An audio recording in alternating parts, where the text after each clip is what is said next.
Podcaster वंदना के एक और एपिसोड में आप सभी का बहुत बहुत स्वागत है। और दोस्त, अंक शास्त्र की आजकल हर जगह बात होती है, नंबरोलॉजी की बात होती है, लेकिन नंबरोलॉजी के नंबर्स में भी हम अक्सर उलझ जाते हैं। अब समझ ही नहीं आता कि कौन सा नंबर क्या है और किसकी जो नेचर है वो क्या है। थोड़ा बहुत तो हम लोग पढ़ के 1 से 9 नंबर तक की नेचर तो जान पाते हैं, लेकिन आपके बहुत सारे सवाल होते होंगे जिसमें आप जो है फंस के रह जाते होंगे। उन्हीं सवालों को आज थोड़ा सा हमने इजी करने के लिए हमारी एक्सपर्ट राखी बनर्जी जी को बुलाया है, जो एक अंकशास्त्री यानी न्यूमरोलॉजिस्ट भी हैं, वास्तुशास्त्री भी हैं। उनसे आज कुछ छोटी छोटी बहुत सरल सी बातें जानेंगे जो आप और हम जान नहीं पाते, और उसी चक्कर में हम नंबरोलॉजी से फिर दूर होने लगते हैं कि बड़ी टफेस्ट टास्क है। तो चलिए बिना किसी देरी के आज का ये पॉडकास्ट शुरू करते हैं।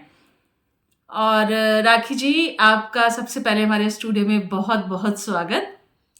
वंदना जी, आपका भी बहुत बहुत धन्यवाद और थैंक्स कि आपने अपने इस पॉडकास्ट में मुझे दोबारा से इनवाइट किया है।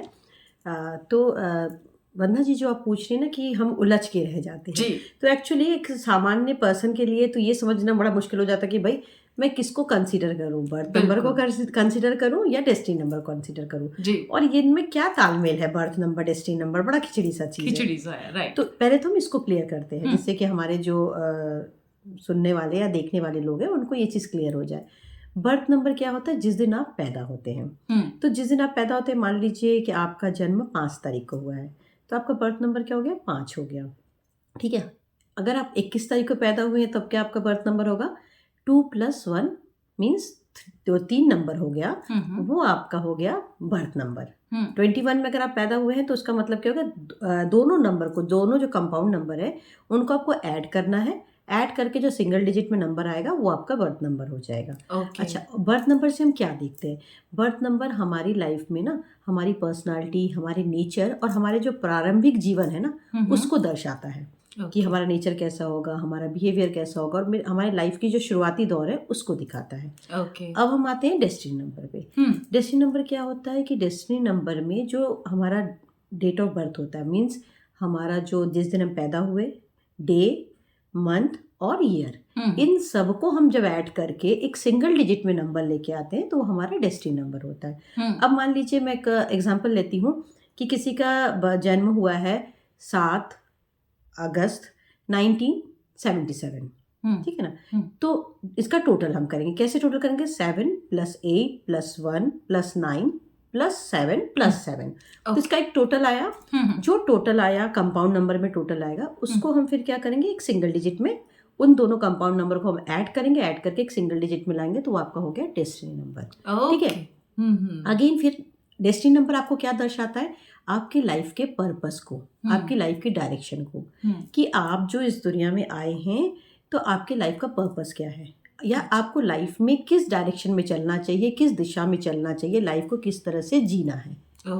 ठीक है। तो ये हो गया बर्थ नंबर और डेस्टिनी नंबर। राखी मैम, ये तो आपने भी बहुत अच्छे से एक्सप्लेन कर दिया कि आपका बर्थ नंबर या फिर कहीं डेस्टिनी नंबर क्या होता है। अब कई बार हमने ये भी सुना है कि अगर आपका बर्थ नंबर या आपका डेस्टिनी नंबर एक दूसरे के साथ पूरक नहीं है या सम नहीं है, तो बड़ी सारी प्रॉब्लम्स होने लग जाती हैं। उस विषय में बताएं। बिल्कुल बिल्कुल वंदना जी, आपने बिल्कुल सही सुना है कि ये दोनों अगर फ्रेंडली ना हो, मतलब सिंपल लैंग्वेज में अगर आप समझे इसको, अगर फ्रेंडली नहीं है तो कहीं ना कहीं आपकी लाइफ में बहुत सारी प्रॉब्लम क्रिएट हो सकती है और होती भी है। अच्छा। जैसे कि आपको मैंने पहले भी दोनों का बताया कि दोनों का उद्देश्य क्या है, आपके बर्थ नंबर का क्या वो है और डेस्टिनी नंबर का क्या है। तो अगेन यही बात आ जाती है कि अगर आप दोनों फ्रेंडली नहीं हैं तो बहुत तरह की प्रॉब्लम आती है। जैसे पहला हम ये कह सकते हैं, प्रॉब्लम ऐसे हो सकती है कि आप किसी दिशा में काम करने की सोच रहे हैं या काम करने की कोशिश कर रहे हैं, लेकिन आपकी परिस्थितियाँ कुछ डिफरेंट हो जा रही हैं, जिसकी वजह से क्या हो रहा है कि आपके लाइफ में दोनों तरफ से उसका तालमेल बिगड़ रहा है। क्योंकि आप करना कुछ चाह रहे हैं लेकिन परिस्थितियाँ आपसे करवा कुछ और रही हैं। तो कहीं न कहीं आपके मतलब मेंटल स्ट्रेस आपको ये चीज़ देगा। कहीं न कहीं अंदर आपके दिल दिमाग में जो कहते हैं ना कि लड़ाई चलती रहेगी कि अरे मैं तो करना कुछ और चाह रहा था, लेकिन मेरी परिस्थितियाँ मुझे कुछ और करा रही हैं। तो पहली चीज़ तो ये हो गई, ठीक है। फिर दूसरी बात ये होती है कि जीवन में बहुत उतार-चढ़ाव आने लगते हैं। अगर फ्रेंडली नहीं है तो आपकी लाइफ में ना उतार-चढ़ाव आएँगे। उतार-चढ़ाव किस ढंग से आएँगे कि अक्सर जीवन में ना आपको संघर्षों का सामना करना पड़ेगा। ठीक है। संघर्ष भी किस तरह के कि आपकी जो एनर्जी है, आपकी जो एक नेचर बिहेवियर की जो एनर्जी है, वो एनर्जी और जो आपके कर्म की जो वो है एनर्जी है जी, वो दोनों अलाइन नहीं है ना। अच्छा। जब नंबर्स आपके डिफरेंट है, अब मान लीजिए मैं एक सिंपल सा एग्जांपल देती हूँ कि किसी का बर्थ नंबर 1 है, ठीक है, और उसका डेस्टिनी नंबर 8 है। तो जैसे कि आप हम सबको पता है कि 1 नंबर और 8 नंबर आपस में फ्रेंडली नहीं है, ठीक है ना। तो उस जगह पे क्या होता है कि 1 नंबर की अपनी एक डिफरेंट एनर्जी है और वो आपकी पर्सनालिटी है, और 8 नंबर आपका डायरेक्शन है, आपका उद्देश्य है, आपका कर्म है, उसकी एनर्जी डिफरेंट है। तो दोनों एनर्जी अलाइन नहीं हो पा रही है, दोनों एनर्जी में कॉन्फ्लिक्ट हो रहा है, तो आपकी लाइफ में संघर्ष अपने आप से ही आएगा। कहीं ना कहीं उसका इफेक्ट आपकी जीवन में ही आएगा, क्योंकि इंसान तो आप ही है ना। बिल्कुल। अच्छा, अब तीसरी बात इसमें ऐसा भी होता है कि बहुत बार आपकी लाइफ में ना अच्छे मौके आते हैं, अच्छे अवसर आते हैं, अच्छी अपॉर्चुनिटीज आपको मिलती हैं, लेकिन क्या है कि आप सही डिसीजन नहीं ले पाते हैं। अच्छा, क्योंकि वो जो आपके बर्थ और डेस्टिनी नंबर में तालमेल नहीं है, हाँ। ठीक है ना, जो आपने कहा ना सम नहीं है, तालमेल नहीं है, तो उसकी वजह से क्या है कि आप डिसाइड ही नहीं कर पाते हो सही ढंग से कि मुझे ये करना चाहिए या ये करना चाहिए। तो जब आप डिसीजन सही नहीं ले पाते हो तो इसका असर जो है आपकी पर्सनल लाइफ में भी आता है, रिलेशनशिप में भी आता है, करियर में भी आता है, और लाइफ के जो डिफरेंट इम्पोर्टेंट जगह है वहाँ पे भी इसका असर आएगा। ये हो गया। फिर आ जाती है बात लक्ष्य प्राप्ति करने में, कि आप जो चाह रहे हैं अपनी लाइफ में, कि हम ये जो एक मैंने अपना सक्सेस गोल रखा है, या किसी भी प्रकार वो पर्सनल लाइफ में भी होता है, प्रोफेशनल लाइफ में भी, लेकिन उसमें आपको प्रॉब्लम क्रिएट होती है। क्यों? अगेन वही बात हो गई ना कि कहीं ना कहीं आपका जो नेचर है, आपका जो बिहेवियर है, आपका जो पर्सनालिटी है और आपका जो कर्म है, वो दोनों अलाइन है नहीं। तो फिर अगेन वही कॉन्फ्लिक्ट आ रहा है। तो आप चाह तो बहुत कुछ रहे करना, लेकिन कर नहीं पा रहे हैं। इसमें एक चीज़ और आता है कि लाइफ में ना कहीं आपके लाइफ में अस्थिरता बनी रहती है। क्योंकि क्या होता है कि आप मेहनत तो बहुत कर रहे हैं। बहुत बार आपने सुना होगा कि कुछ लोग कहते हैं कि भाई मैं मेहनत तो बहुत कर रहा हूँ, लेकिन उसके अकॉर्डिंग मुझे रिजल्ट नहीं मिल रहा है। क्यों नहीं मिल रहा है? क्योंकि कहीं ना कहीं आपका वो नंबर जो है, birth number, destiny number friendly नहीं है, तो वो आपस में कॉन्फ्लिक्ट है, तो उसका जो इफेक्ट है, उसकी जो एनर्जी है, जो नकारात्मक ऊर्जा है, वो कहीं ना कहीं आपको इफेक्ट कर रही है। तो ये सारी चीज़ें आपको प्रॉब्लम देती हैं आपकी लाइफ में, अगर ये दोनों फ्रेंडली नहीं है तो। अच्छा, अब अगर फ्रेंडली नहीं है, सपोज पता चल ही गया, तो ऐसी स्थिति में हम फिर अपनी लाइफ को स्मूथ चलाएं और अंक शास्त्र जो है हमारे फेवर में आ जाए, उसके लिए क्या करें? बिल्कुल सही बात। इसके लिए देखिए समाधान तो बहुत सारे रेमेडीज़ हैं, और ये हम रेमेडीज़ तब दे पाते हैं जब एक इंसान का मुझे बर्थ नंबर पूरा सब कुछ पता हो, और उसके ऊपर हम वर्क करते हैं, उसके बाद उसको एक रेमेडी देते हैं और वो अच्छा वर्क भी करता है। लेकिन अभी आज आपके पॉडकास्ट में एक सामान्य रेमेडी जो कि सबके लिए ही हो सकता है, उस तरह की कुछ चीज़ें मैं आपको बताती हूँ। सबसे अगर आपका बर्थ नंबर और डेस्टिनी नंबर अलाइन नहीं है, यानी कि फ्रेंडली नहीं है, तो सबसे पहला काम आप ये कीजिए, पहले चेक कीजिए आपका नेम नंबर या आपका नेम का कैलकुलेशन क्या आ रहा है।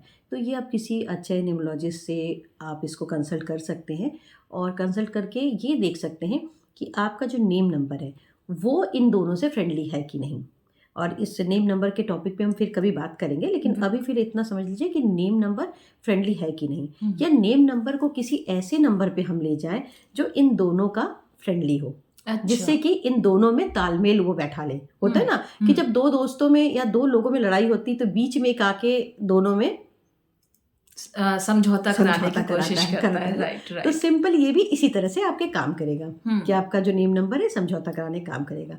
दूसरा तरीका ये है कि कहीं ना कहीं आप इसको मेडिटेशन करके, योग करके इसमें सुधार ला सकते हैं। अच्छा। हाँ बिल्कुल। जैसे जब आप मेडिटेशन करते हैं या योग करते हैं तो क्या होता है कि आप अगर मतलब जिम जा रहे हैं तो क्या होता है कि आपकी खाली बॉडी में उसका इफेक्ट दिखता है, लेकिन आपको ही पता है कि योग और मेडिटेशन से क्या होता है कि हमारे मेंटल लेवल पे, इमोशनल लेवल पे और हेल्थ के लेवल पे, हर लेवल पे ही वो वर्क करता है। और मेन का यहाँ पे क्या है, आपको इमोशनल मेंटल लेवल पे आपको स्थिर बनाना, आप सही डिसीजन ले सके, सही चीज़ों का फैसला कर सके।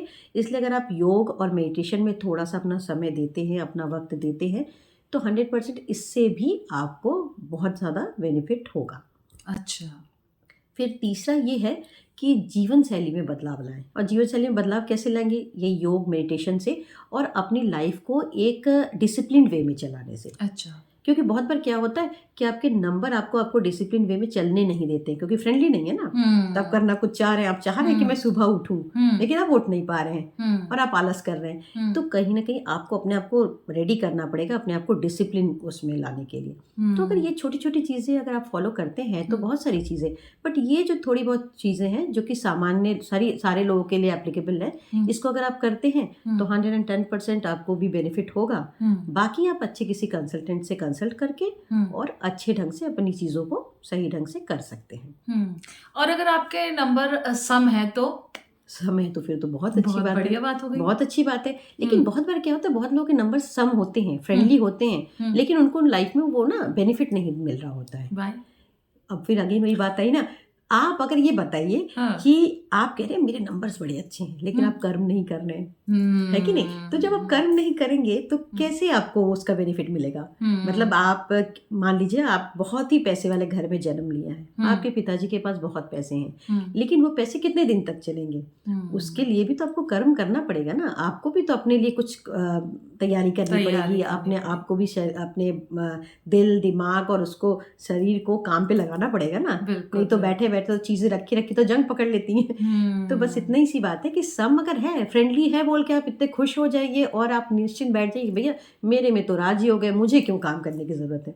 कर्म तो करना ही पड़ेगा, बिना कर्म किए आपको कोई भी चीज प्राप्त नहीं हो सकती, ये तो बहुत ज्यादा क्लियर है।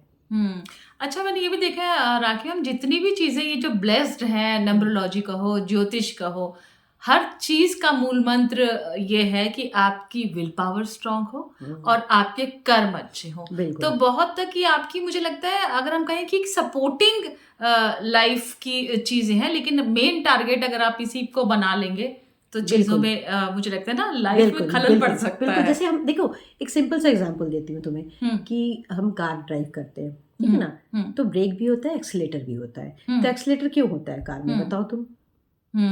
एक्सीलेटर क्यों होता है? एक्सीलेटर आप गाड़ी की स्पीड बढ़ाएंगे। तो आप ये जो न्यूमरोलॉजी है इसको एक्सीलेटर की तरह लीजिए, आप कर्म कीजिए और इन सब चीजों को भी देख के अलाइन करके रखिए, तो क्या है आपकी लाइफ में स्पीड पकड़ लेगा, ठीक है ना? बेहतर ढंग से आपकी लाइफ और बेहतर ढंग से चल पाएगी। हो सकता है कि जो 10% आपको रिजल्ट मिल रहा था वहां पे 60% आपको रिजल्ट मिलने लगेगा, लेकिन फर्स्ट आपका कर्म ही है, वो तो करना पड़ेगा। अच्छा, आज आपने हमें ये जो बर्थ नंबर और हमारा डेस्टिनी नंबर पे तो राखी जी बहुत अच्छी बात की। अगली बार फिर हम आपसे चर्चा करेंगे, क्योंकि आजकल एक ट्रेंड और भी हो रहा है, मैं देख रही थी लोग बहुत स्क्रॉल करते हैं, उन्हें एंजल्स नंबर दिखने लग जाते हैं। बिल्कुल। अब मुझे नहीं पता कि जब आप बहुत ज्यादा कहते हैं ना किसी चीज में इंटरेस्ट में जाओ तो आपके सबकॉन्शियस माइंड में ऐसा होता है कि दिखने लग जाते हैं, या फिर वाकई वो एंजल्स की कोई मैसेजेस हैं। इस विषय पर भी मैं अब आपको नेक्स्ट टाइम जरूर पकड़ूंगी और रिवील आपसे कहूंगी कि इस विषय पर कीजिए। लेकिन एंजल्स नंबर है क्या, बस चलते चलते इतना बता दीजिए। देखिए, एंजल्स नंबर बोला जाता है ऐसे कि मतलब ये एक डिफरेंट टॉपिक है, बट फिर भी आप इसको ऐसे समझ लीजिए, एक लेमैन के लैंग्वेज में समझ लीजिए कि जैसे बहुत बार आप देखे होंगे कि अपने मोबाइल में या कार में या घरों के नंबर अक्सर आपको सेम नंबर दिख रहा है, जैसे 1111, 1212, तो ये डिफरेंट एंजल्स के नंबर हैं। तो उसका जो एनर्जी है, वो इफेक्ट है, वो कुछ आपको मैसेज देना चाहता है कि मतलब ये अब तुम्हारी लाइफ में होने वाला है, या ये काम की तरफ तुम बढ़ो, या आपका कोई काम रुका हुआ है, बार बार आप सेम नंबर देख रहे हैं 111, तो दैट मीन्स क्या है कि कहीं ना कहीं आपका, अगर आप उसमें अपने आप को पूरा कॉन्सेंट्रेट करते हैं, उसमें रिसर्च मोड में जाते हैं, तो वो काम आप कंप्लीट कर पाएंगे और उस काम में आप सक्सेसफुल हो पाएंगे।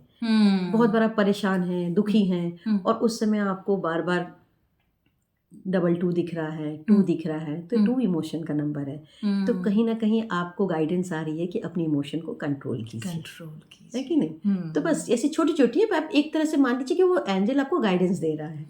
तो ऐसी छोटी छोटी बहुत सारे नंबर्स होते हैं। आप इसको हम नेगेटिव वे में ना ले जाएं, नहीं, नेगेटिव वे में ना ले जाएं, और इसको लेके ना बिल्कुल इसमें वो ना हो जाए, इन डेप्थ आप बहुत डाउन ना चले जाएं कि इसी का हम मतलब देखेंगे। इसी को 24 घंटे नहीं है, ये सिर्फ एक इशारा है। बिल्कुल। और बहुत बार क्या होता है कि आप कंटिन्यूअसली जब नंबर देखते हैं तो कहीं ना कहीं, जैसे आपने बोला ना, सबकॉन्शियस माइंड में बैठ जाता है। और आप देखिएगा, गौर कीजिएगा, उसी टाइम पे आपका नजर आपके मोबाइल पे चला जाएगा या आपकी घड़ी पे चला जाएगा और आपको लगा, अरे फिर से मैंने वही सेम नंबर देखा। मेरे साथ होने लगा है आजकल ये। मैं देख रही थी तो मुझे कई बार किसी चीज में ऐसे ही देख रहे, तो मैंने कहा नहीं, हो सकता है कि कभी कभी हम बहुत ज्यादा इन डेप्थ उसमें घुस जाते हैं।